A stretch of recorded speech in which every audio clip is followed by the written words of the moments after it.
Welcome, everyone. We're going to get started here in a few seconds. Give everyone until about 7:03 to get to their computers.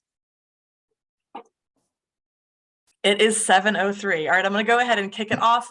Welcome, everyone, to tonight's lecture. My name is Dr. Kelly Fonto-Dietz. I'm the Vice President of Collections and Public Engagement here at Stratford Hall. I am here tonight with our new Director of Research, Dr. Blaine Steffey, who is now in your second month on the job here. And it's wonderful to have you in our staff and also doing the work that you're doing. So welcome tonight, Gordon. Thank you so much. You are welcome. So tonight, Gordon's going to be talking about Arthur Lee.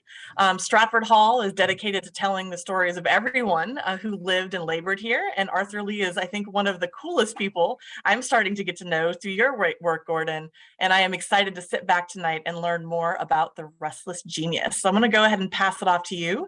And yeah, welcome everyone. Thank you. Welcome, everyone. Thank you, Dr. Dietz. Thank you all for joining us for to commemorate the 281st birthday of Arthur Lee, who was the youngest son of Thomas and Hannah Lee of Stratford. And he's really competitive for the most maligned Lee of any generation. Now, I know some of you are thinking, hang on, that can't be right. What about that other Lee fella? Well, Alan Gelza is going to be here next month to talk about that Lee. And that's going to be January 14th at 7 p.m. So mark your calendars, reserve your tickets at stratfordhall.org to hear a lecture about Robert E. Tonight, I'm going to talk about the person who, to me, is the most interesting of the Lee family. Again, partly because he is so maligned. But I want to start with a journal entry that was made by a Pennsylvania clerk. And in order to do that, I'm going to share my screen. So we're going to try this, Kelly. Hopefully this will work. Yeah. Let's see. Okay. And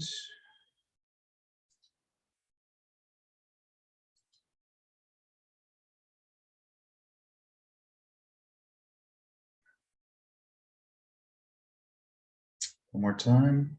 Is that working for folks yet?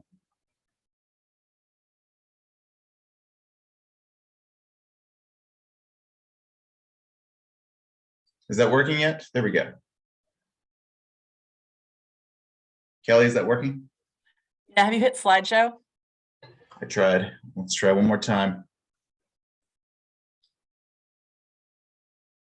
There we go.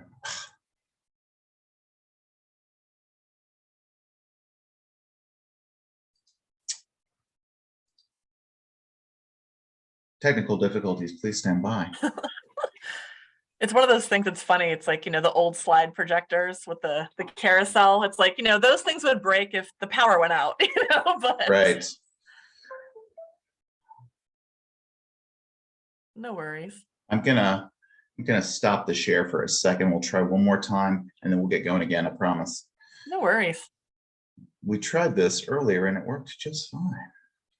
We're all here for a good talk and it's about to happen. Yeah. So no worries at all, Gordon. Yes. Okay. So one more time and then we'll just have to do without. But I think it's going to work. Is that working? Share your screen. Okay. Hang on.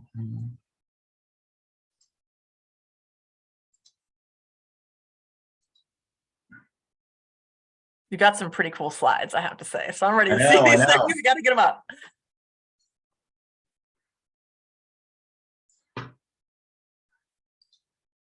Don't. Are you sharing your screen? Yeah, I don't think we're having troubles here. I think the internet is too slow for me to share. You want to send it to me and I can press play. That's a great idea. How about I do that? Mm-hmm.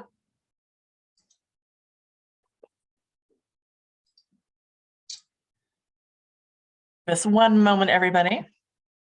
Thanks for being patient. It'll be worth the wait. All right, there it comes. And Kelly, I'll tell you when to forward it. Yep. Great. Okay, so let's get back to it. Again, I want to open tonight with a journal entry that was made by a man named Griffith Evans on the 22nd of September in 1784. Now, Evans was a secretary to a Pennsylvania delegation that was traveling with congressionally appointed federal commissioners. They were all headed to Fort Stanwix in central New York, and they were going to treat with the Haudenosaunee, sometimes called the Iroquois Confederacy. Now, Evans recorded his impressions of one of the federal commissioners. And once Kelly gets those slides up, you'll be able to read it to yourself. But here's Can you give me permission? And then I can totally get the slides up. Oh, Google and their permissions. I just requested access. Oh, gosh.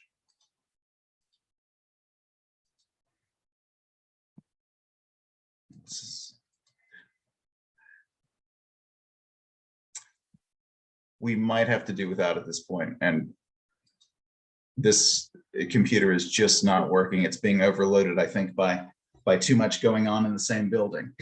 So let me try. I can use my computer too.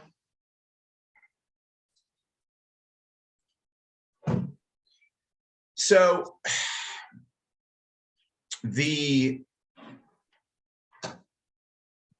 what Evans recorded was this.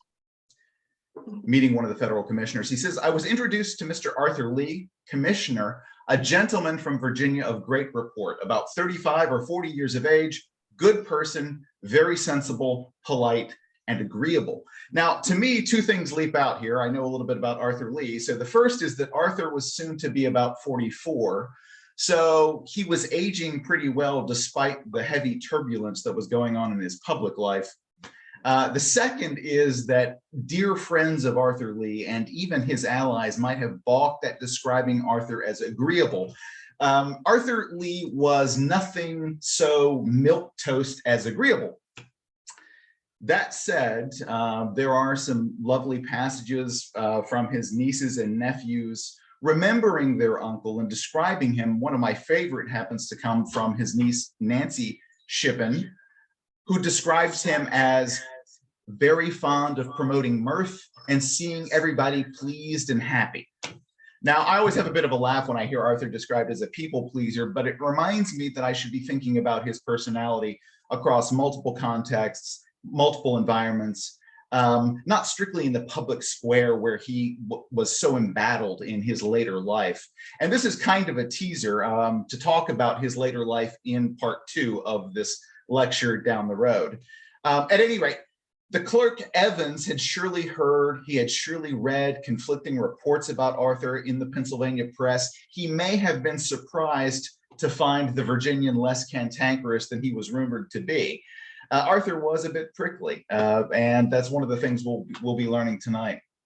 So I did say that he was one of the most maligned Lees of any generation, maybe the most maligned Lee. And again, I know some of you will find that hard to believe, but a lot of later historians have echoed the abusive assessments of Arthur by some of his more illustrious political rivals. Probably the most spectacular abuse of Arthur originated with a popular 19th century biographer whose name was James Parton. Some of you may have read Parton. He wrote a very famous Life and Times of Benjamin Franklin in 1864. But here's what Parton had to say about Arthur. He said, "Arthur is one of the most impracticable and incompetent men that ever in any age or country held a public station." Wow. Parton saw Arthur as the root of every dysfunction in the American diplomatic mission to France during the Revolution. And so he waxes grandiose in his contempt for the Virginian. Here's another selection from Parton. He says, "Envy, jealousy, malice, and all the other passions of a small and morbid brain raged among them." He's talking about the commissioners. He continues, "Why was this? Answer, Arthur Lee. One such narrow, conceited, fidgety, suspicious, envious, covetous, plantation-bred person as he would be sufficient to introduce discord among a chorus of angels, and the American diplomatists in Paris were not angels." Again, kind of spectacular critique of Arthur. That plantation bread slur, by the way, should raise your eyebrow. And also Parton's observation elsewhere that Arthur fully expressed the family talent for becoming odious. That suggests that the politics of the 1860s were probably overwhelming any shred of pretension that Parton had to impartiality. So, but Parton's viewpoint isn't original. Like I said, the abusive assessments of Arthur originate really with some of his contemporaries. And in the case of Parton, Parton seems to have taken on board the viewpoint of his hero. His hero was Benjamin Franklin. And Benjamin Franklin was the very man who characterized Arthur Lee as a restless genius.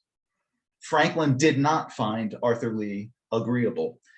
And in 1780, Franklin wrote to his Confederate, William Carmichael, about a mutiny that was aboard the Continental Frigate Alliance, in which Arthur Lee was, how shall I put this? He was not uninvolved. Anyway, in exasperation, Franklin writes, and I'm quoting, "That restless genius, wherever he is, must either find or make a quarrel." So in another letter, 1780, also to Carmichael, Franklin writes this. And I think this has stuck to Arthur probably more than any other thing that's written about him. Franklin says, "When I consider him," Arthur, "as the most malicious enemy I ever had, though without the smallest cause, that he shows so clear his abundant desire to accuse and defame me, and that all his charges are so frivolous, so ill-founded, and amount to so little, I esteem them rather as panegyrics," eulogies, "upon me and satires against himself." And that has typically been the position that's handed down to us about Arthur Lee. He typically made a fool of himself, and Franklin came off the sober statesman. But I want to just make it clear that the view that Arthur Lee was kind of a belligerent crackpot who undermined the American cause by making life uncomfortable for a very benign, amiable, and effective Ben Franklin, the reason that persists is because it was a view that was promulgated by Poor Richard himself. I mean, this is Franklin's view, and the ways in which that view is accurate. For example, I mean, he did make life uncomfortable for Ben Franklin later, but that only highlights its inaccuracies. Arthur was integral to the cause, and Franklin was far from benign. So in order to perceive Arthur Lee as something less than some kind of backbiting paranoiac, we're going to need to start thinking about Benjamin Franklin as something less than an ideal colleague, the exemplary American. But that discussion is going to have to be reserved for part 2 of this talk, and that's going to be coming in 2023. So stay tuned for that. For now, we're going to backtrack to the 20th of December, 1740. And Arthur was number 6 of 6 sons, and so his destiny was to inherit the least, notwithstanding the daughters. But his destiny was to inherit the least and really to build on the privilege of his birth, to enhance the family name, enhance the family networks, and really shape a comfortable life for himself. And in his 1749 will, Thomas Lee of Stratford provided this, and I'm quoting, "To my 6th son, I give 1,000 pounds sterling," which was comparatively little at the time, "to be paid at 21 years of age, until then to be maintained and educated out of my estate." So it's important to keep in mind that Arthur lost both of his parents when he was very young. He was 9, and that made an impression on him. And I think it's important to say now that in his will, the only provision that he makes for his physical remains is to be buried next to his dear parents, which it turns out he wasn't, and that is a tragedy of another order. We may have some time to talk about that later, but that's what he wanted. As a boy, he was temperamental, he was intellectually curious, and he was tutored here at Stratford by a Reverend Mr. Craig before he was eventually packed off to Eton College in 1753. This would have been an anxious time. Trauma of losing his parents, soon compounded by separation from his family. And perhaps he was envious of William Lee. his next older brother, who stayed at Stratford to learn plantation management firsthand.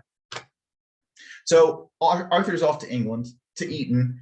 He presumably spends the next 5 years immersed in a classical education. He's learning Latin, he's learning ancient history, and that stuff is going to appear in Arthur's writing, right? And all of his education at Eton is designed to make him an English gentleman and a vehicle of imperial culture. That's one of the things I want to put across very clearly to you tonight. Don't let it go by too quickly. Arthur Lee was built to be a gentleman agent of empire. He was not built to be a man of the people. He was not built to be a revolutionary. The distance that he needed to travel, both geographically, ideologically, to remake himself into a revolutionary was significant. Okay, so Arthur's maintenance, his education, his legacy, all of these things were being managed. I would say mismanaged. I think some people here would agree, but they were being managed by the eldest son of Stratford, Colonel Philip Ludwell Lee. Now, Colonel Phil put Arthur under the supervision of his London relations while he was at Eton, and he charged them to be thrifty with the boy. This is a part of a letter that Phil wrote to his relations in London. He said, "He will have occasion for little or no pocket money, as he is to get his living by his head." And in another letter to Arthur's tutor at Eton, Phil writes this: "I intend him to be a physician. I hope you will let him have as little pocket money as ever any boy had at your school, and rather less." So Phil's insistence also that Arthur have only 2 suits of clothing would have signaled at Eton that here was a boy of modest means. Among the high flyers over there at Eton. Anyway, wrangling with Phil about money was kind of a theme of Arthur's life. Almost 20 years later, in 1774, Arthur's going to be complaining to probably his favorite brother, Richard Henry, quote, "Colonel Phil remits me nothing." And that's true. It was true in spirit, but it was technically inexact. I mean, remember, Phil was supposed to give Arthur his legacy when Arthur turned 21. Phil sometimes paid interest on what he owed, but rarely without a woe is me, or rarely without some sort of crazy screed against his brother's ingratitude for asking for their legacies. So, I mean, in fact, Colonel Phil was so thoroughly obnoxious about legacies due his brothers and sisters that they ended up suing him in 1754. The suit would be dismissed a decade later. And 3 brothers, Arthur included, and a sister, Alice, successfully petitioned to have their guardianship transferred from Phil to Henry Lee II over at Lee Hall, nearby Lee Hall. So, but the bottom line is this, that Thomas Lee's legacies of money were never settled while Colonel Phil lived. And this was a yawning source of alienation in the family. This was a source of significant friction. Brother Francis Lightfoot, also called Frank, sometimes called Loudon, lamented, and I'm quoting Frank here, "I really fear Phil, has lost sight of all good principles." And the family resented Phil's refusals and his recriminations in light of the fact that he was a conspicuous consumer of luxury goods and obvious embellishments to Stratford. Those of you who have been at Stratford and have marveled at it, one of the things that you're appreciating, one of the things you're marveling at, is some of Colonel Phil's enhancements, which were made to a certain extent at the cost of his relatives. In a 1770 letter to William, Colonel Phil writes this. He's actually complaining. He says, "Arthur is to be supported by the sweat of my brow, and you too in my old age, while he and you are rioting in ease and luxury in your youth." William was doing pretty well at this time, but in point of fact, Arthur was living hand to mouth. But as William would later explain to Frank, whatever he, Phil, has settled in his own crazy head, he gives out to the world as being absolutely fixed. There's a biographer of Arthur Lee whose name is Lewis Potts, and Lewis ties Arthur's, he says, profound distrust of others to experiences that Arthur had with Phil. And I'm willing to walk a little bit down that road, but where Phil failed Arthur so incredibly, and he did fail him incredibly, I would argue that his brother Richard Henry made good and forever kind of gained the seat of privilege in Arthur's personal pantheon. I mean, I'd also agree with a historian by the name of Al Riggs, who says that Arthur wasn't especially distrustful. I mean, self-righteous moralizing, to which he was sometimes given, you'll see some of that in a bit, and second-guessing the motives of other people were pretty routine for elite Virginians of his generation. He wasn't singular in that regard. There was cooperation and ruthless competition for advantage among the dynastic houses of the Tidewater. And that would lead to some self-righteous moralizing and some second guessing of other people's motives. But I would simply say that it's important to note that Arthur's anxieties about money ran really deep.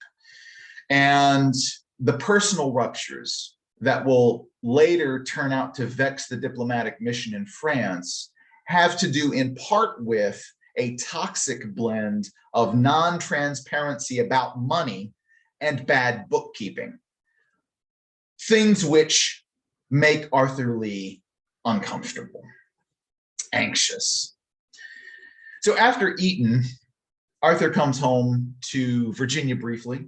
He'll go back to England in 1760. And as soon as he gets back to England, he writes home about the happy coronation of George III. And he says this: "Never did a king ascend the throne with a more universal applause, for who can help loving such a polite, genteel, good-natured young king?" And I think one of the things that Arthur couldn't imagine at that time was that pretty soon he's going to be pitting his pen against the government of that 22-year-old monarch. It's going to be a little bit of a time, but pretty soon Arthur is going to turn polemicist. But 3 days after his return to what he called the Eden of the world, he means London, he finds himself in conversation with a literary giant of England whose name was Samuel Johnson. Some of you will certainly have heard of Dr. Johnson.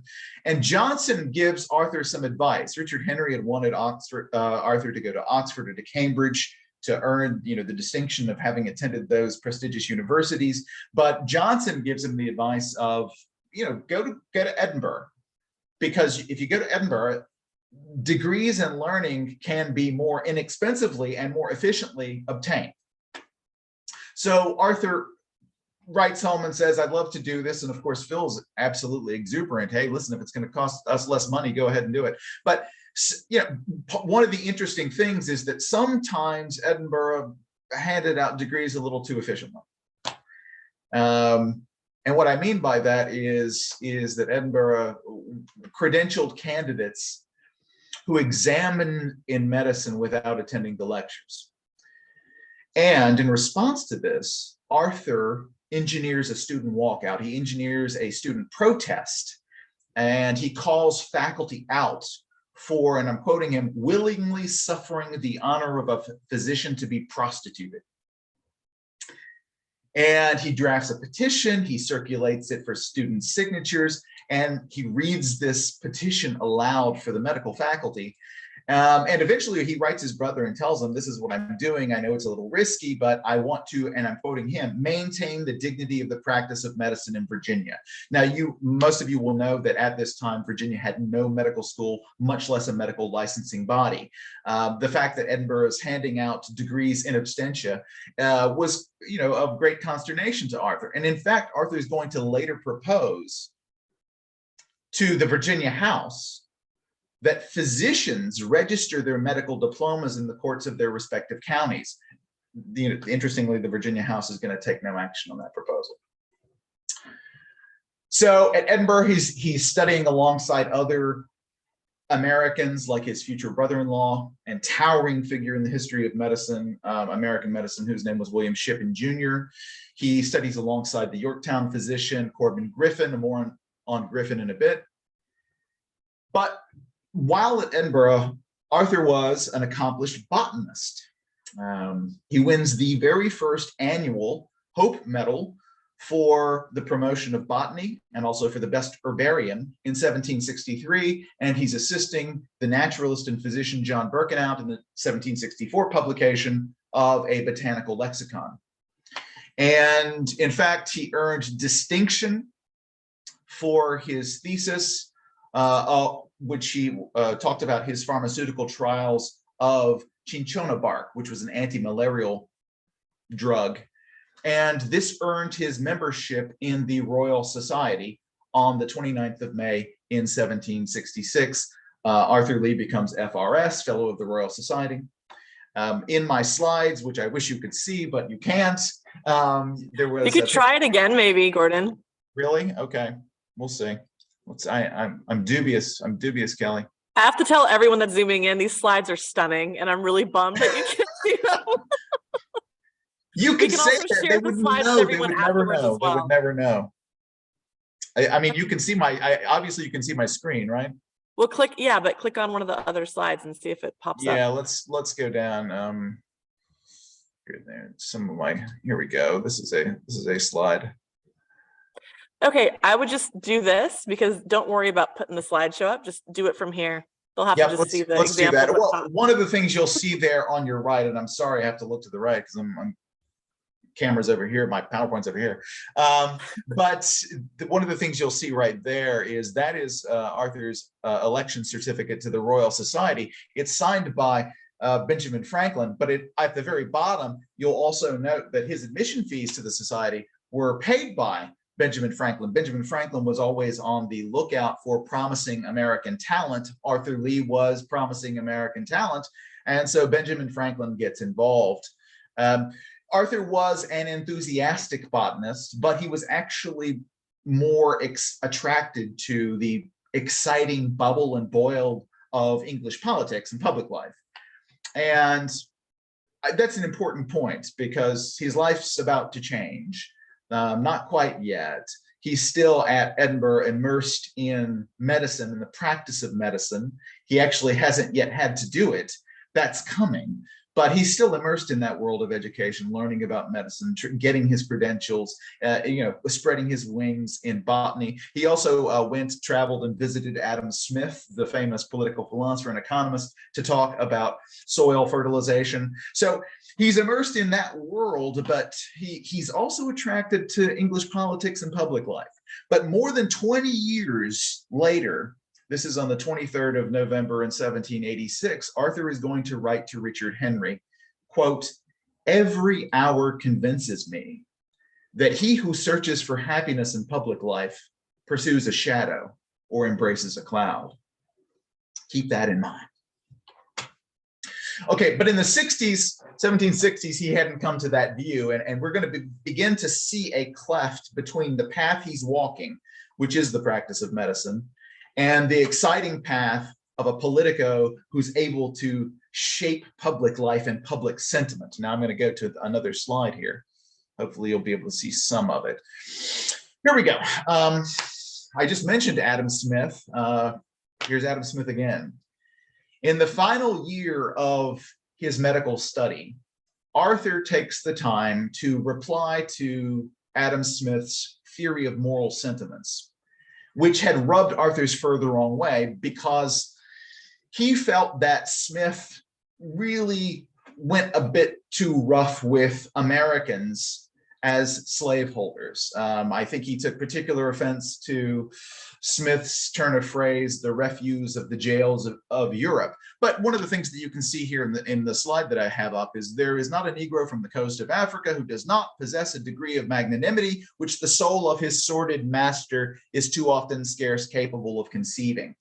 Now, Arthur takes this a bit hard and criticizes Smith. He writes a pamphlet, which he publishes, and he criticizes Smith for dismissing slaveholders as monsters rather than attempting to persuade them to renounce slavery on rational and moral grounds. That's his criticism. The interesting thing about this pamphlet, and it's kind of fascinating, its title is An Essay in Vindication of the Continental Colonies of America with some reflections on slavery in general. It's really thin on vindication. In fact, it's hard to say it's even really a critique of Smith, except in this one particular point, namely that he calls Americans monsters more than really spends time trying to persuade them to give up the practice of slavery on rational and moral grounds. Now, some of the stuff I'm about to tell you, I want you to be clear that Arthur's views of slavery are still very much informed by toxic notions of European supremacy and African barbarism. But this is important. Arthur rejects slavery as, quote, an inexpressible misery. And like I said, while it's pretty thin on vindicating Americans who are slaveholders, and I think to a certain extent, it's kind of this interesting book in that it's more or less a bait or switch where here's a vindication, and it doesn't really vindicate, but instead goes on to agree and improve on Smith. But what he says is, quote, it's evident that the bondage we've imposed on the Africans is absolutely repugnant to justice. It's shocking to humanity, violative of every generous sentiment, abhorrent utterly from the Christian religion. And what's more, to the view that slavery is an economic or a demographic necessity, right? That, oh, we've got to have slavery, else, we can't people the colonies, else, who's going to do all this work for us? To that response, Arthur says this, it happens to be one of my favorite lines from that particular pamphlet. He says, there cannot be a more dangerous maxim than that necessity is a plea for injustice. Okay, so repugnant, shocking, violative, abhorrent. His considered literary reaction to slavery drives his personal reluctance to return to Virginia. He doesn't want to go back. 2 days before Parliament's going to pass the Stamp Act, which is the 20th of March in 1765, Arthur writes a letter to his brother, Richard Henry, and he says this in the letter: the extreme aversion I have to slavery, with the lamentable state of dependence in which I perceive America must for many years be held by Britain, makes me dread a return to America, notwithstanding I am drawn to it by the strongest ties of family affection and patriotic love.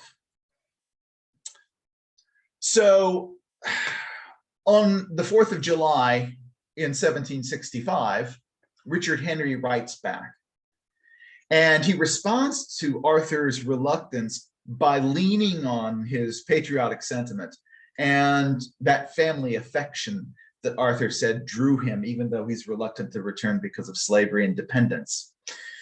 And one of the things that Richard Henry's trying to do is to secure Arthur's emerging talents, his energies for this impending struggle that everyone's beginning to see shaping up between America and Britain.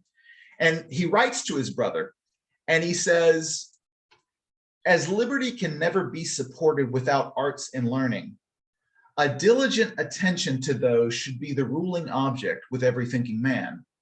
But then, my brother, when either of these are acquired, should not their possessor import them into his native country, which, if forsaken by the best of her sons, must fall into barbarous ignorance, and of course become a fit subject for tyrannical natures? America then has a parent's claim to her descendants and a right to insist that they shall not fix in any place where by so doing they may add strength to cruel and tyrannical oppression.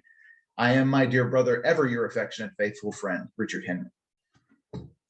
So that kind of exchange, moving, but it also allows us to appreciate this kind of ugly complexity that we get into, rallying folks to liberty in a colony that deprives Africans and African Americans of liberty. But the reason I raised that issue is because that was a connection to which Arthur was particularly sensitive.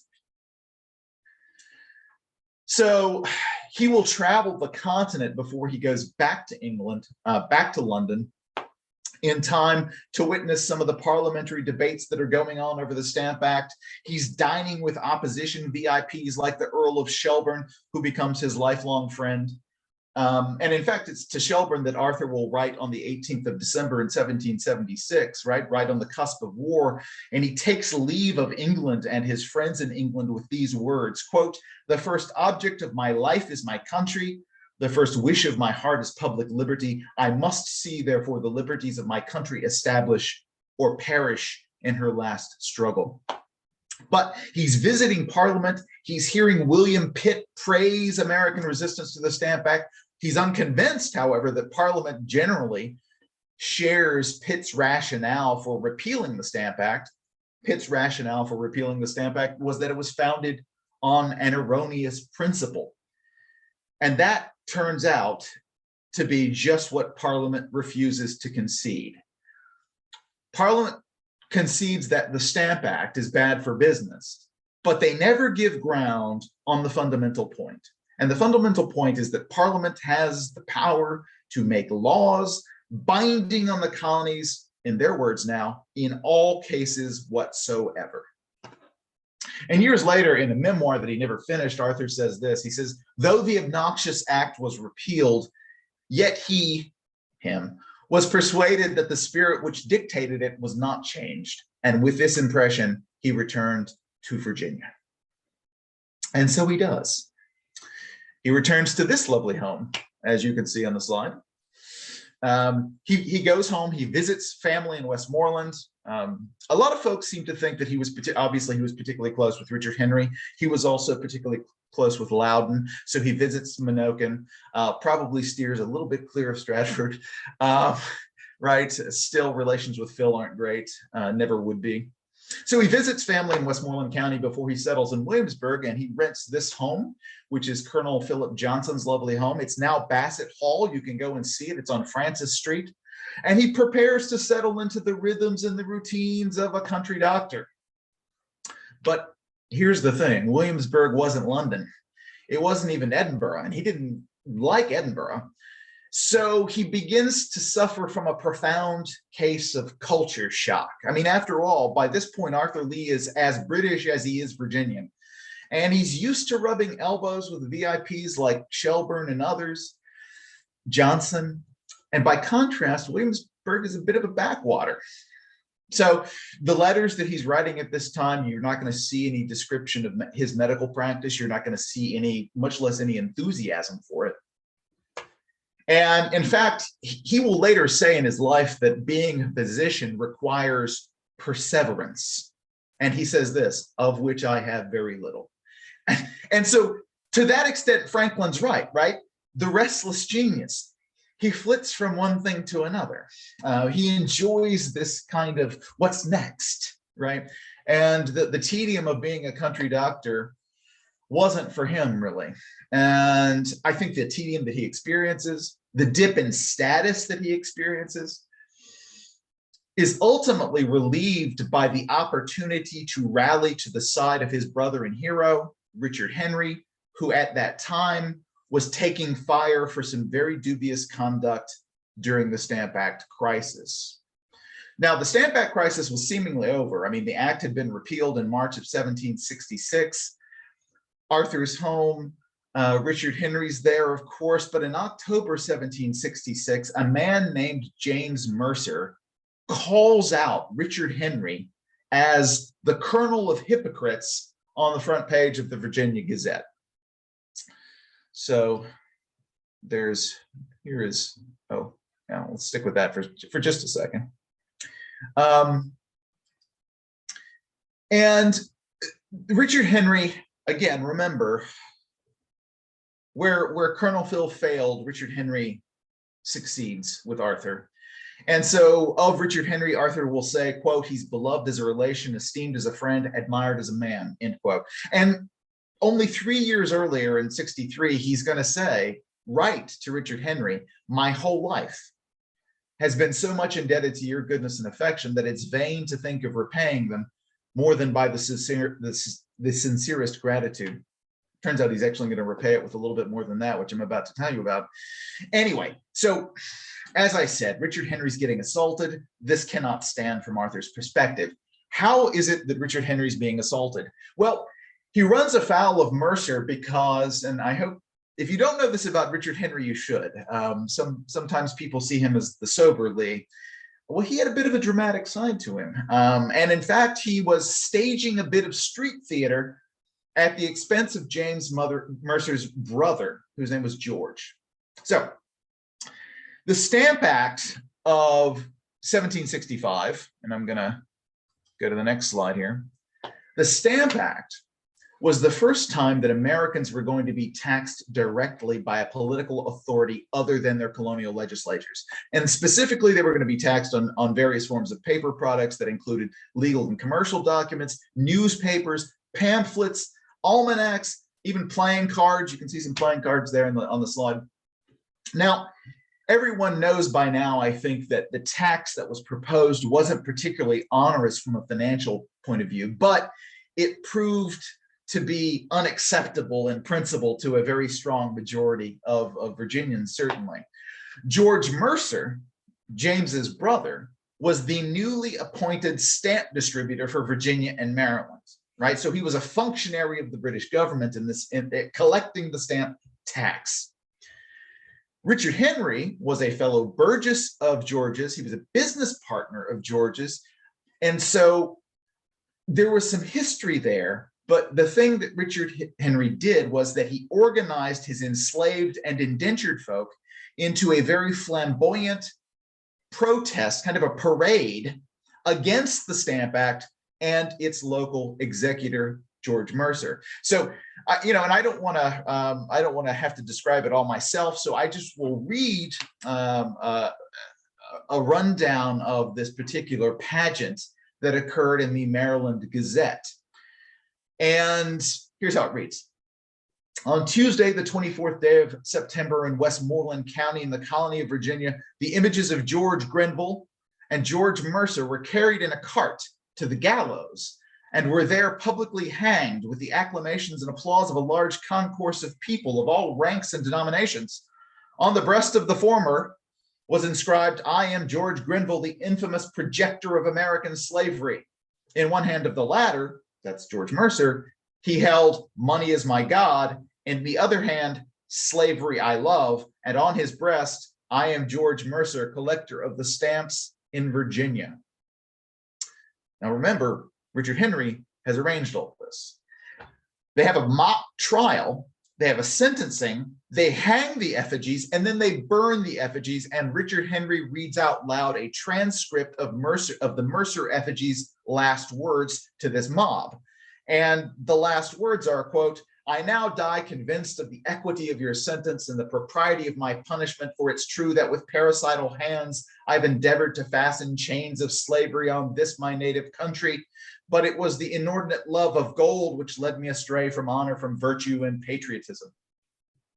So a month later, George Mercer is going to be in Williamsburg, and he's going to narrowly avoid a riot and possibly a beating by agreeing not to enforce the Stamp Act without further instruction from England. He says that, and then he hightails it back to England, and he never returns to Virginia. Okay, but the Westmoreland protest that was organized by Richard Henry was one of the several organized protests that occurred in the colonies. George's brother James and their father John, they were unimpressed by what seemed to them defamation of the Mercer name, and particularly in light of George's exemplary record. And so James decides to strike the first blow against Richard Henry and for the Mercers in the gazettes, in the papers, with a piece that he calls "An Enemy to Hypocrisy." And in it, he references specifically the hypocrisy of the mysterious Richard Henry Lee of Westmoreland. But if I can go to one of my slides here, there's the little excellent engraving of one of the protests that occurred in New Hampshire where the effigies were being burned. But here, James Mercer was not a great player of hangman, obviously, but this is how he referred to Richard Henry Lee of Westmoreland at the bottom there in the paper. But he was saying some pretty bracing, hair-raising things. "Greatly surprised to find mankind so lost to shame as to prostitute their consciences in support of so arrant a hypocrite as the Westmoreland colonel," whose name you can barely make out.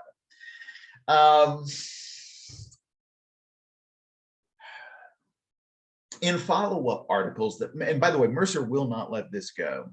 He continues to write article after article that appears in the newspaper. And one of the things that he reveals in the newspaper is that Richard Henry, and now he's naming him, he says Richard Henry Lee isn't quite the arch enemy to the Stamp Act he seems to have been. And the secret that James Mercer divulges is that Richard Henry himself had applied for the stamp distributor post, the very post that he burns George Mercer for in effigy, and that he suggests tempted George away from honor and virtue and patriotism. Yeah, Richard Henry applied for that post. And it's only when George had been preferred for the post, argues James, did Richard Henry, and I'm quoting him, hide his cloven hoof and take upon himself the outward apparel of a son of liberty. So basically he's saying Richard Henry Lee is the kernel of hypocrisy with a side of sour grapes. Okay. Now, the belated explanation that Richard Henry provides for his behavior, it takes him a couple months to respond to this. And again, I mean, Richard Henry, remembered as the Cicero of Virginia, the response he provides is unusually but appropriately subdued, because he says, okay, I applied. Yeah, I did, but I didn't really sufficiently consider the implications. I didn't realize how people were going to react. But I changed course as soon as I thought more about it. And subsequently, you can see that I was entirely committed to opposing the Stamp Act actively, aggressively, etc. Now, the timeline for all this is pretty difficult, because Richard Henry submits his letter of application for the stamp distributor post in the very month that he's sitting on a specially appointed committee in the Virginia House, where he's penning the colony's official complaint about the imposition of tax without representation. So, you know, what are we to think?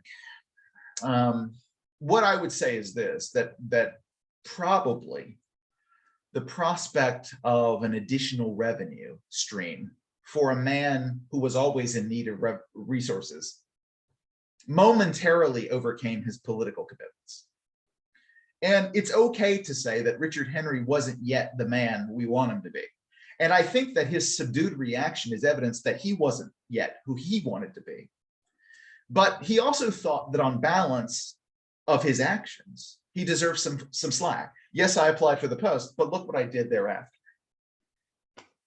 Thomas Paine, some of you will know Thomas Paine. Thomas Paine said famously that Richard Henry's only defect was the loss of his hand. But, you know, Richard Henry was more complicated than either Thomas Paine or even his brother Arthur made him out to be. But, and this gets us back to Arthur. When James Mercer decides to play gotcha with Richard Henry in the papers, he hadn't reckoned with the big literary talent of Arthur Lee. And Arthur Lee begins in August of that year to toy with the Mercers in the newspapers. He begins to write satires of the Mercer family under pseudonyms usually. But so, for example, he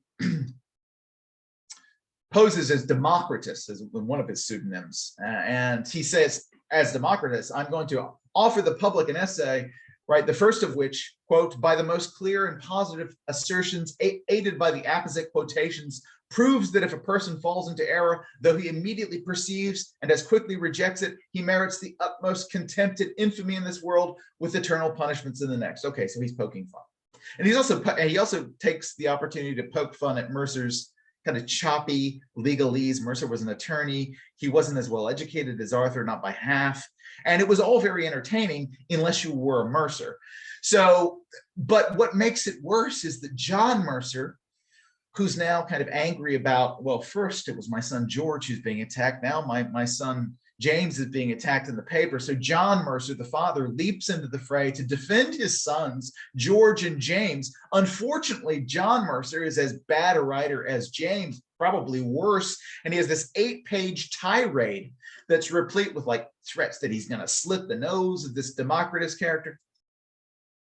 So Arthur decides to wind up the whole Mercer family in a satirical brief that mocks both the father and the son's kind of tedious English. And, you know, I'll give you just a sample of that. Quote, we are informed, 1, that John Mercer's a lawyer and has 2 sons. 2, that James was bound to a carpenter. 3 and 4, that James left his trade to study the law. 5, that James hereupon grew vain. 6, so vain as to write in a newspaper. 11, that the people laughed. 12, that James complained to his father of ridicule, that the father grew angry and resolved to write. 14, that he wrote worse than the vulgar and his son James. I mean, and so on. I mean, just, you know, Arthur is just winding them up. I mean, and by the way, I just, you know, this is an opportunity for him to flex his superior education, his talent for polemic, which he's refining, he's developing. But this is also just kind of candy from a baby for Arthur Lee. But by the end of that year, 1766, I mean, he was moody, like I said, he was temperamental. He's turned gloomy and his outlook is getting pessimistic. And one of the things that he says in a letter that he writes to Richard Henry in that December is, "In the path of life along which I'm doomed to travel, many are the thorns and numerous the hills. Very thinly are its flowers scattered. What can administer happiness to me but that of those I love?" So Arthur gets it into his head that Richard Henry's not happy because of this thing that's happening with the Mercers, and that he's going to try to make good Henry Lee's happiness. The conflict with the Mercers has been hotting up throughout the end of 1766. Williamsburg is not a big place. They lived effectively across the street from each other. It was being superheated by gossip and chatter in the streets and the coffee houses. Even Governor Fauquier observed, this is just after the Stamp Act was repealed, he said, "Everything has become a matter of heat and party faction."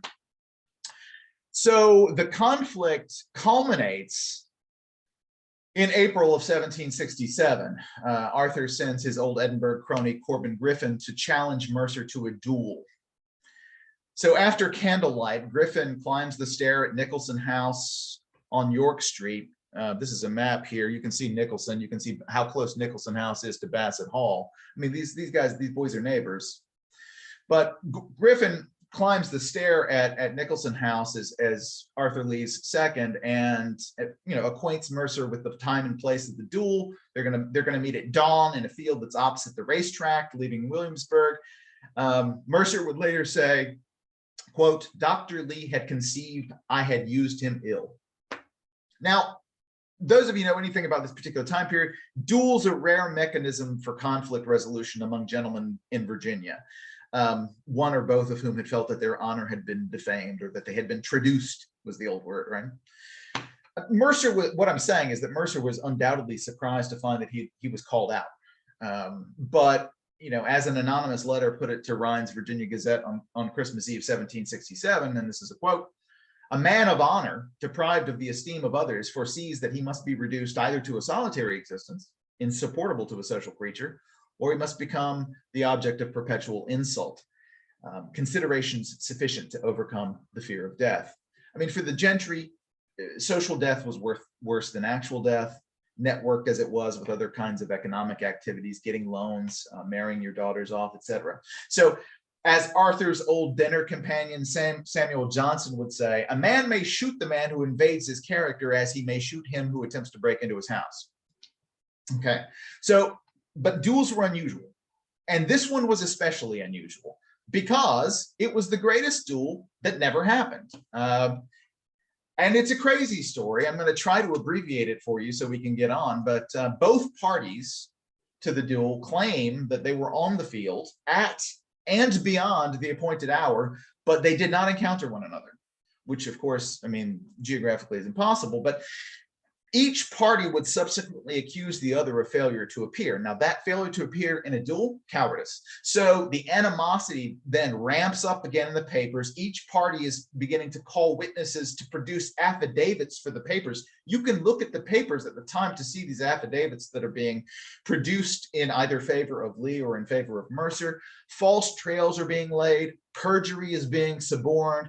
Who's lying? Someone's lying. Who's lying? Well, scholars have taken pretty much every side that's available to take on this. Some say Lee didn't show, others say Mercer didn't show. Some say, look, it was just a simple miscommunication about time. Personally, I find it impossible to credit that someone so honor sensitive as to call out someone he considered a social inferior would hazard the damage to his honor and reputation that would result from failing to turn up for an affair of honor and then lie about it and persuade others to lie about it. In other words, I'm convinced Mercer's lying. Dr. Griffin, Arthur's second, states that he and Arthur were on site from 5 a.m. as agreed to near 6 with no sign of Mercer. And when subsequently Mercer begins to put it about Williamsburg that Arthur was a no-show, he and Griffin turn up at Charlton's Coffee House. There it is, where Mercer is sat with his friends. And Arthur takes, as they walk in the door, Arthur sees Mercer and begins to take a cane to him on the spot. Crowd gets involved, they're pulled apart, both of the men are disarmed, and then they start a little fisticuffs. And Arthur comes off very badly in this.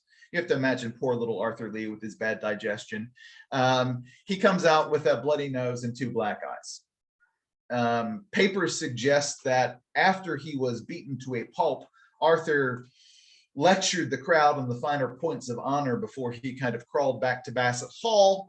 Their response was to laugh at him, and eventually they burned Arthur in effigy on the front lawn of the rental home to which he had retreated. Okay, so sometime later, an anonymous essay on pride, which you see here on your screen, appears in Rhine's Virginia Gazette, and Arthur's being lampooned for his advocacy of Gothic practices like honor duels, and this particular essay jibes that, hey, at least they saved the expense of tedious lawsuits. But Pride's anonymous author then envisions this humiliated, bloody Arthur executing a genteel retreat to his lodging, quote, returning again to his too hastily deserted friend, the pen, laying on at such a rate as may bring on another round of pistols, swords, canes, and fisticuffs. And then we're told that that's what we're to expect when a martyr in the cause of honor shall be provoked to turn the world's pedagogue, teacher. All right, what can we expect when a martyr in the cause of honor turns the world's pedagogue? We can expect damage. Now, what he may mean is simply that Arthur's verbal showboating culminates in community disorder. He may mean that, but it's more likely that he's referring to the disorder in Virginia that was provoked by another essay, this time published in Rhine's Gazette only a month before the non-duel happened. This is in March, right? Written under the pseudonym Philanthropos, which means lover of mankind. We'll get there. And addressed to the Virginia House of Burgesses, an essay proposes to consider in 2 installments the abolition of slavery and the recovery of specie, money, coin. The abolition of it was only ever published. The first part was the only part ever published, and William Rhind declined to print the second installment. It appears first in Rhind. He says, "I'm not printing the second one. No way." Presumably owing to the blowback that he received after he printed the first, though we have no reactions in print that survive. A notice, which you can see here on your screen, appeared in Purdy and Dixon's Virginia Gazette, acknowledging that they had received the second installment, but they were going to, talk to the author before they published it. Never published. I'll just say it out. I mean, this essay was guaranteed to piss off some people in Virginia, and it did. Quaker abolitionist of Philadelphia, whose name was Anthony Benezet, who was the founder of the first American Abolition Society, redistributed an abridged version of Arthur's essay through another Virginia abolitionist whose name was Robert Pleasance, who said of this particular essay, it handled the subject of slavery in a masterly manner. And Benezet's 1766 abolitionist compendium Warning to Great Britain quoted generously from Arthur's first anti-slavery pamphlet. But when he was preparing the second edition of his book, that abridged essay had come out, and he printed that now as an appendix. But he abridged it because he thought it was too much. How was it too much? He said that he abridged the essay in conformity, quote, to the general opinion that nothing ought to be published whereby the Negroes may be acquainted with their own strength and the apprehension of danger the whites are in from them. Wow, so that was in there? Arthur Lee's writing that kind of thing? He is. And he's making no such concession to general opinion. Here's what he says, quote, there cannot be in nature, there is not in all history, an instance in which every right of men is more flagrantly violated. Slavery, wherever encouraged, has sooner or later been productive of very dangerous commotions. On us, or on our posterity, the inevitable blow must one day fall, and probably with the most irresistible vengeance. British abolitionist now Granville Sharp, who was a correspondent of Benezet and through him a consumer of Arthur's work, he received this reply from Arthur, whom he wrote in 1773, engaging him on the subject of slavery. Arthur responded to this letter, quote, in whatever light we view slavery, it is inadmissible. In a political light, it is pernicious. In a legal light, it is unjust. In a moral light, it is inhuman. In a religious light, it is impious. The thing about Arthur Lee is that he could not abide what he saw as a terrible and ugly contradiction of Americans complaining of figurative enslavement to Britain and the actual enslavement of African and African-American men, women, and children in America. I mean, he felt the force of his old acquaintance Samuel Johnson's question, quote, "Why is it the loudest yelps we hear about liberty are from drivers of slaves?" Arthur felt the force of that. So there's a historian named George Morrow who suggests that what we have in the essay that Arthur writes, The Abolition of Slavery, is Arthur Lee striving to save Virginia's honor by destroying its economy. Now, he did not intend to make this specific fight his fight beyond what he did, what he'd already done. And in fact, the essay concludes by saying, "Happy shall I be if my poor attempt should prompt more able heads to think and write upon a subject of such lasting import to the welfare of the community."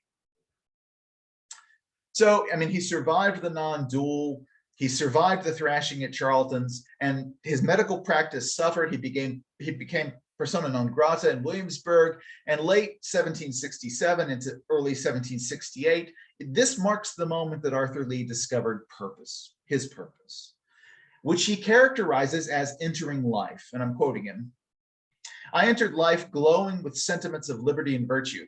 The seeds of the American Revolution were then sowing. In the acts of Parliament for imposing taxes on the colonies, I embraced the opposition with a double degree of enthusiasm. I devoted myself to the cause from its very infancy. From that time, my life has been a continued scene of agitation and commotion. No calm, no repose has refreshed me."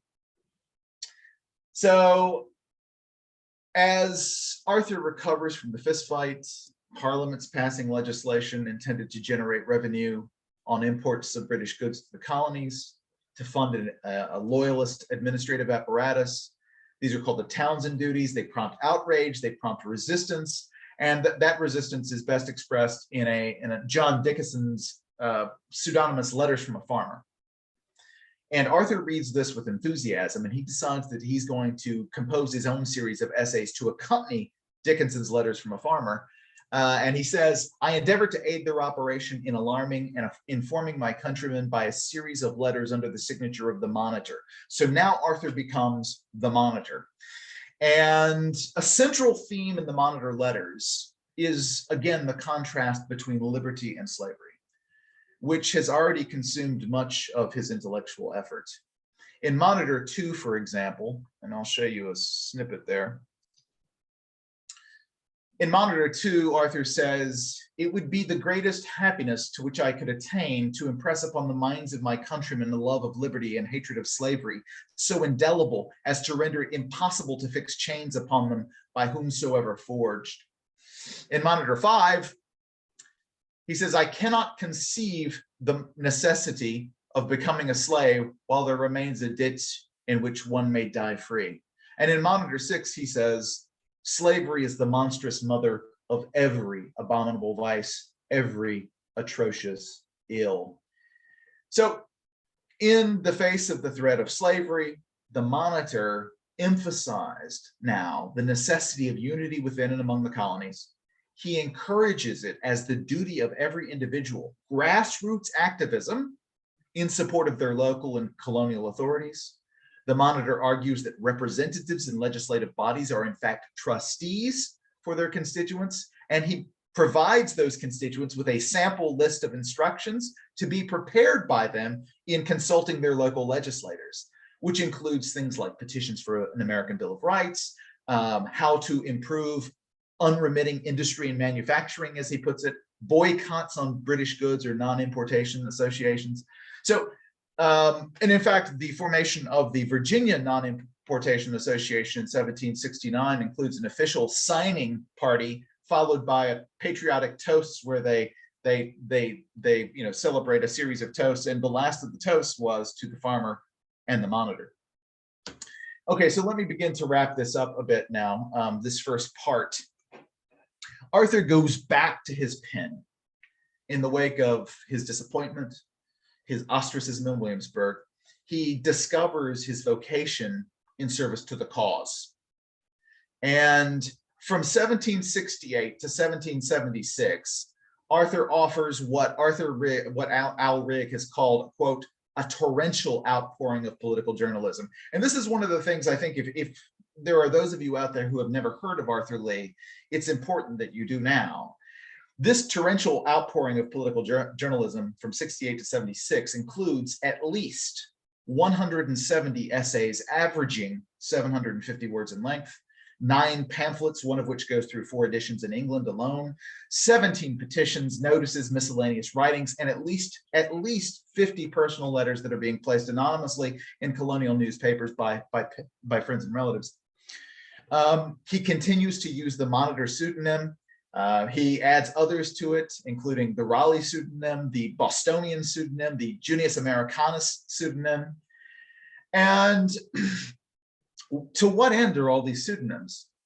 So on the 3rd of December in 1769, Arthur explains to Richard Henry, I've endeavored by mixing popular subjects here in England with that of America to bring the signature of Junius Americanus into estimation, and by that means to gain a more easy ear to the discussion of American grievances. Arthur writes to John Adams later in life, telling him that the press is a powerful political instrument, and that one of the things that you can do is place their political intelligence to shape public opinion. So with the Monitor letters written while he's convalescing from his beating at Charlton's, he turns his back on the practice of medicine. He turns his back on Williamsburg. He moves north to Philadelphia, where he collaborates with John Dickinson in persuading the Colonial Assembly to petition Parliament to repeal the Townshend Act. He also deposits with Dickinson, I hope some of you know this, 8 lines of an unfinished ditty that becomes, in Dickinson's hands, the Liberty Song, which happens to be the most popular patriotic ballad of the pre-revolutionary era, with its insistence on colonial unity. Arthur sails back to England, back to London in 1768, and his intention is kind of to go into the lion's den and to report back to leading patriotic men in the colony what's really going on in England. He wants to help the colonies to harmonize in one system of opposition. He starts raising awareness of support for the American cause in London, especially among the opposition Whigs and the radicals with whom he's become chummy, folks like Lord Shelburne and his first and best friend, John Wilkes, and his many supporters. Arthur is successful in tying the American cause to political discontent in London. And his polemical writing and his advocacy journalism constitute by far he is the most important polemicist of the American Revolution. His access to London papers, the Gazetteer, the Public Advertiser, these give him access to around 40 colonial newspapers that are regularly pirating material from the London Daily Press. When asked to talk about Arthur Lee, the loyalist and Chief Justice of the Massachusetts Bay Superior Court, whose name was Peter Oliver, said this famously, Dr. Lee wrote with a pen dipped in the gall of asps. There's some great quotes here for you that you can just take a look at. Differing opinions on what Dr. Lee is doing. Charles Grey, the MP in Parliament for Colchester, has something interesting to say. He says, the American Party with Arthur Lee as a writer have got possession of the newspapers. This Lee was bred up to physic, then turned lawyer, and now finishes up rebel. He's probably the chief incendiary of Virginia. He's on this side of the Atlantic. They were worried.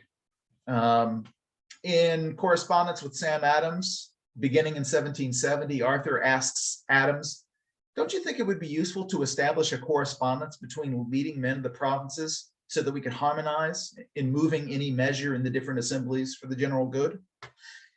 And of course, under Adams' guidance, these new committees of correspondence begin to bring freer information exchange and associational ties. Arthur leans on Wilkes' political apparatus in London to get his brother William, a merchant and business agent of the transatlantic Lee network, elected to co-sheriff of London. Then he gets him elected to alderman of London. One of only 2 Americans ever to hold that post. Under a pseudonym, the Bostonian, Arthur pens a defense of Benjamin Franklin after Benjamin Franklin had been rough-handled by the Privy Council in 1774. He becomes the commercial agent for the Massachusetts Bay Colony after Franklin's political death in London. He's invited to provide political intelligence to Congress via the Committee for Secret Correspondence, which he does enthusiastically. He becomes a spy. So, and now I'm beginning to conclude, for almost 8 years of his life, Arthur Lee was in his element. But in December of 1776, Congress appointed Arthur one of its 3 secret commissioners to France, alongside Benjamin Franklin and Silas Deane, and now his troubles began. And that's a story for another time. I want to go back finally to that trip that he was making to central New York, to Fort Stanwix in 1784, when Evans encounters him and is impressed by him. Arthur keeps a journal during that trip, and one of the things that he muses about is what he's going to do with his life when he retires from public life. What am I going to do when I grow up, right? So, but here's what he says. Could I be restored to that situation I enjoyed before the Revolution? He actually says before England was unparadised. I like that. He says, could I be restored to that situation I enjoyed before the Revolution? I might be happy. Sad. What did he have in all those years? He had a home of his own with a nice garden. He had regular access to learned societies like the Royal Society, of which he was a member. He had proximity to theater and opera houses. He had lucrative employment as a lawyer. He's going to get his law degree. He had good friends. And now, in his words, quote, in the field of politics, from the politician in the cider cellar to the peer in his palace, I had access and influence, but everything was absorbed in the great contest which I saw fast approaching. And so in the end, Arthur sighs to his journal. What then remains for me but to take the world as I find it, to remain in the midst of this odd chapter of accidents? So on the cusp of his retirement from public life, he's thinking about what might have been, and he's lamenting the effects of the rough ride he's had as a diplomat. But in a letter that he writes to his nephew a few years before his death, he says this: I cannot think, if I were again placed in the path of brilliant prospects, which I quitted, that I could hesitate to make the same sacrifice. So my conclusion for you all tonight is a quote from John Adams, who was 84 years old in 1819 and said this: Arthur Lee, a man of whom I cannot think without emotion, a man too early in the service of his country to avoid making a multiplicity of enemies, too honest, upright, faithful, and intrepid to be popular, too often obliged by his principles and feelings to oppose Machiavellian intrigues to avoid the destiny he suffered. This man has never had justice done to him by his country in his lifetime, and I fear he will never have it by posterity. His reward cannot be in this world. Thank you all for listening. I'm sorry I went a little over. I appreciate your attention.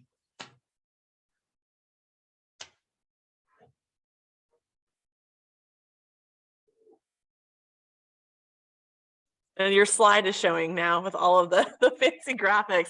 That was fantastic. Yeah. That was fantastic, Gordon. And I think, all of you, and we'll send the slideshow to everyone as well, so you can see everything. There you go. You want to show them Thomas too? Oh yeah, it's okay. Everyone's pretty cool. What I've done is I've taken historical paintings or etchings and I've animated them. So there's Arthur animated. I thought that was an interesting effect. Okay, this is Thomas Lee, the founder of Stratford.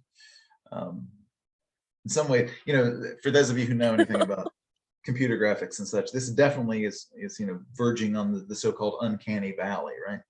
So, no, I love it. there we go. Okay, anyway. That was fascinating, and I cannot wait for the next program where you get into his life as a spy and his beef with Benjamin Franklin.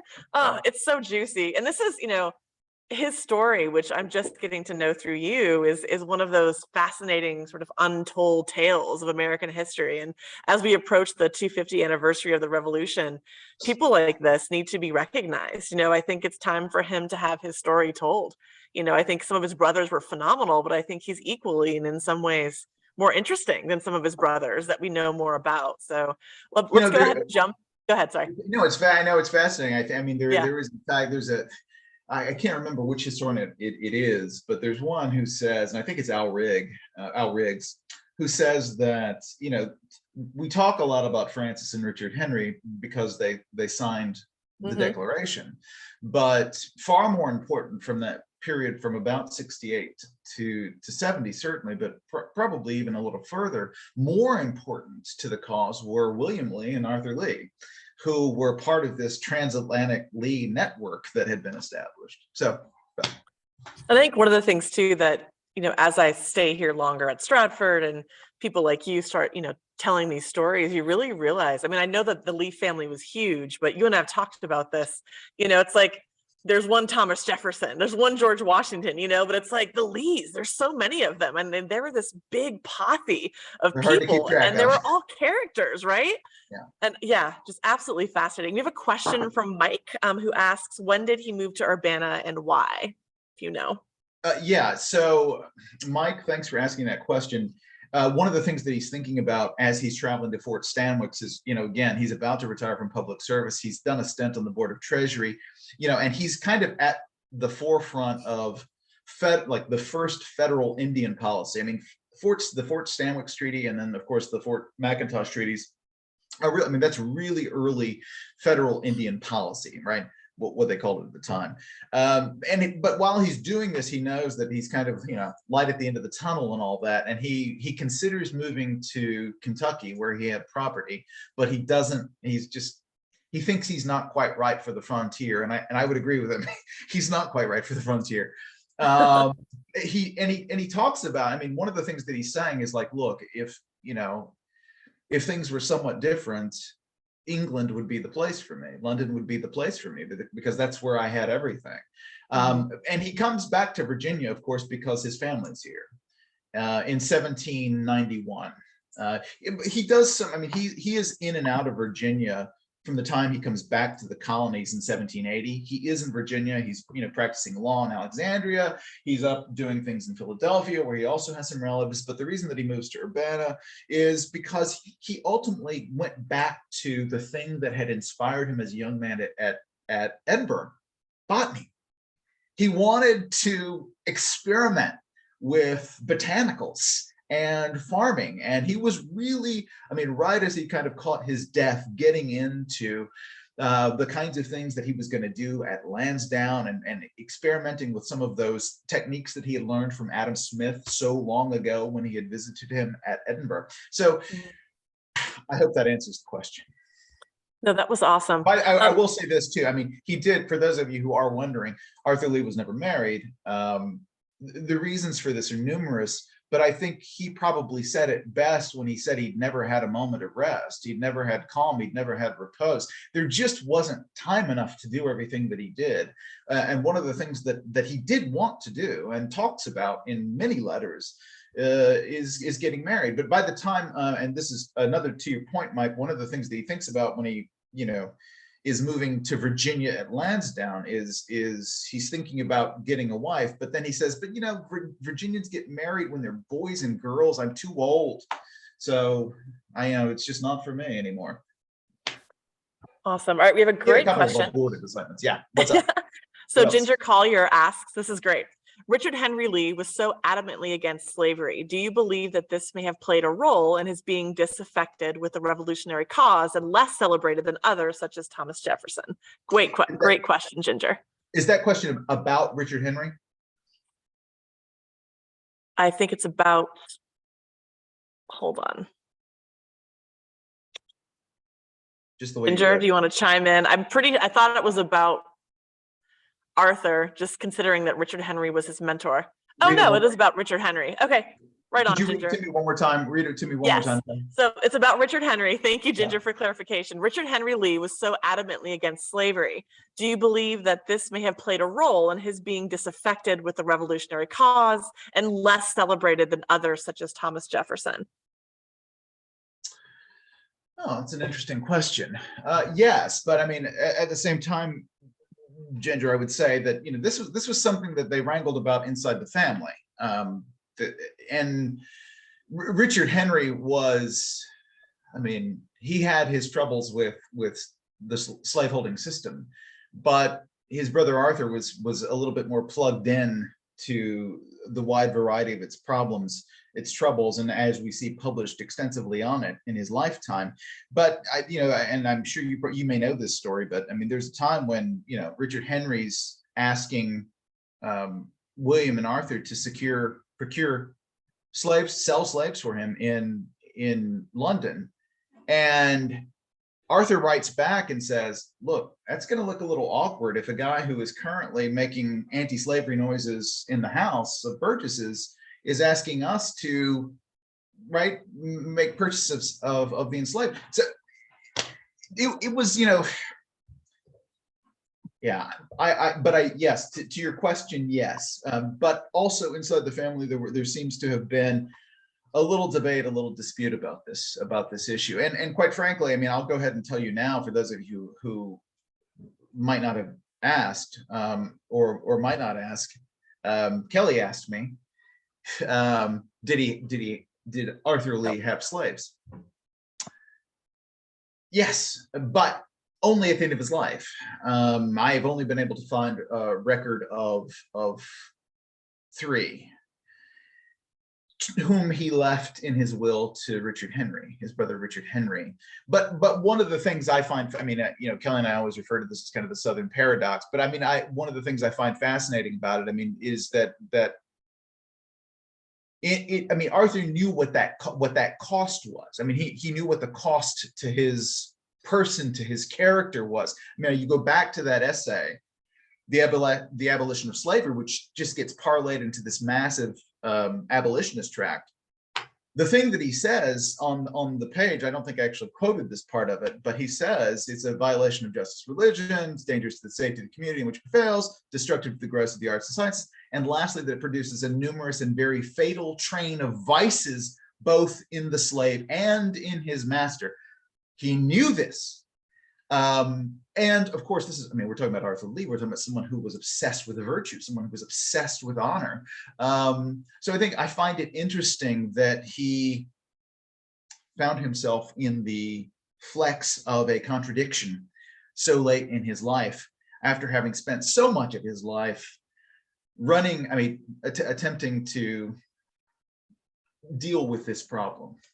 And again, that contradiction between using slavery as a metaphor vis-a-vis Britain and the fact that here in America, we're enslaving Africans and African Americans. Anyway. Thank you, Ginger, for that question. Yeah, it's a good Anything question. else? I know it's getting late. It's a great question. That was fantastic, Gordon, and I'm excited about part 2. And I want to raise a glass to Arthur Lee. I don't have one, but happy birthday, Arthur Lee. Happy birthday, Arthur. And I want to wish everybody a happy holiday, and please look for our next program. We have Alan Gelzo speaking on Robert E. Lee in January, so please sign up for that. It will both be live and in person. So if you are nearby and would like to hear the lecture in person, please sign up for that as well. Thank you so much, Gordon, and I look forward to your next talk.